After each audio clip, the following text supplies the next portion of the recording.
In this video, I'm going to talk about finding possibilities when you're searching for your next home. Stick around.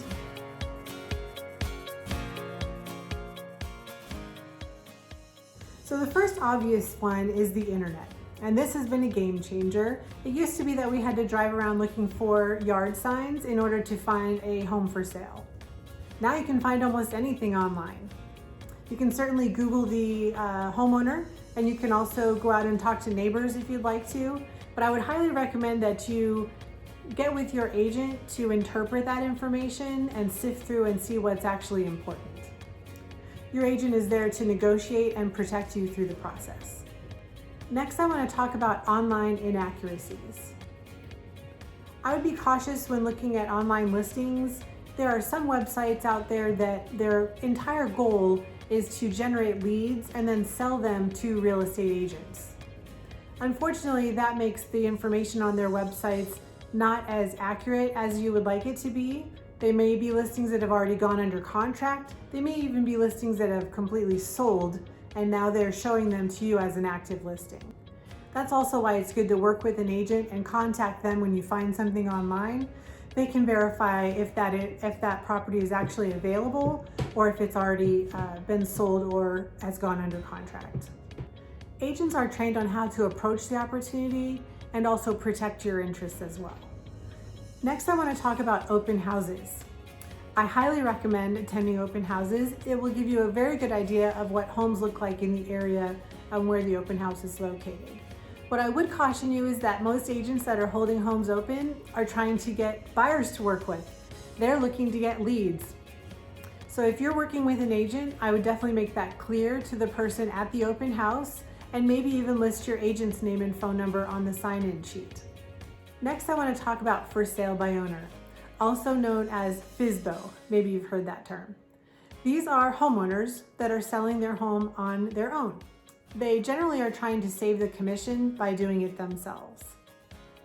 Sometimes they can be a good deal, but then sometimes they can actually be overpriced, depending on how well the homeowner did with researching the market to be able to figure out a price. Again, if you're working with an agent, I would recommend contacting your agent and let them get in touch with the homeowner to see if they're open to working with someone who has an agent and if they're possibly willing to pay a buyer's commission. The other side of that would be if you are interested in that home and you're working with an agent, you could possibly be required then to pay your agent their commission. Lastly, let's talk about foreclosures and short sales. When you're looking online, you could possibly find some foreclosure listings, possible foreclosure listings. These are normally pre-foreclosures. What that means is the homeowner has possibly been late for a couple months on their payments, but generally those do not come up or end up on the market, not even at an auction. Generally the homeowner is able to either list the property with someone and sell it, or they are able, at market value, or they are able to get caught up on their payments. It's very rare that pre-foreclosures or foreclosures that are listed on certain websites are actually something that is for sale. If you do find a foreclosure that is going to auction, that's something that normally either the bank that is holding the mortgage will attend and generally end up with the property, or there are sometimes investors that show up basically with cash that are able to purchase the property. Real estate agents are not normally able to assist with a foreclosed property that's going to auction.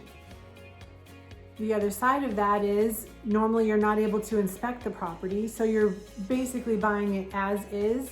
It could be a lemon, it might not be a lemon, but it's definitely a risky transaction. Now short sale means that the person who is selling the property owes more than what they're currently selling it for. In this case, when you present an offer to a short sale property, that would be an offer that is not necessarily negotiated with the seller, but also negotiated with their bank that holds the mortgage. They would have to approve the property to be sold for less than what the homeowner owes on it.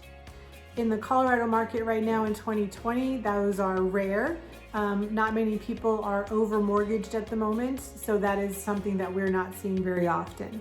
I hope you found this helpful. Please stay tuned for the next video.